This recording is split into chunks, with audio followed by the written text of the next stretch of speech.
একটা ছোট্ট নিষ্পাপ শিশুর সাথে কি ভয়ঙ্কর ঘটনা ঘটেছে জানেন? যে মানুষটাকে সবাই সাধারণ একজন মেকানিক ভাবত, সেই মানুষটার ভেতরে লুকিয়ে ছিল ভয়ঙ্কর এক অন্ধকার।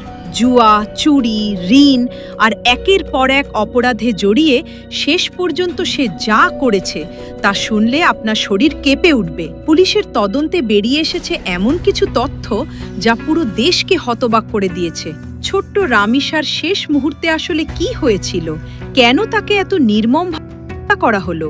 ভিডিওর শেষ পর্যন্ত দেখুন, কারণ শেষের তথ্যটা আপনাকে স্তব্ধ করে দেবে। রাজধানীর পল্লবীতে শিশু রামিসা হত্যাকাণ্ডে দেশ জুড়ে তীব্র ক্ষোভ ছড়িয়ে পড়েছে। গ্রেপ্তার হওয়া সোহেল রানাকে নিয়ে বেরিয়ে আসছে ভয়ঙ্কর সব তথ্য।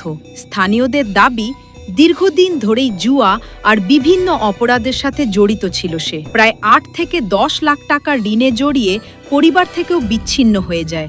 পুলিশ জানিয়েছে, ঘটনার পর আলামত গোপন করার চেষ্টা করা হয়, এমনকি পালাতে সহযোগিতা করার অভিযোগে গ্রেপ্তার করা হয়েছে তার স্ত্রীকেও। আদালতে নিয়ে গেলে ১৬৪ ধারায় স্বীকারোক্তিমূলক জবানবন্দি দিয়েছে সোহেল রানা।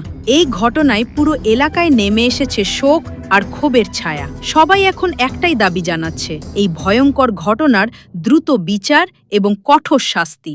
ভিডিওটি কেমন লাগলো কমেন্টে জানান, আর এমন গুরুত্বপূর্ণ খবর সবার আগে পেতে এখনই লাইক, কমেন্ট এবং শেয়ার করুন।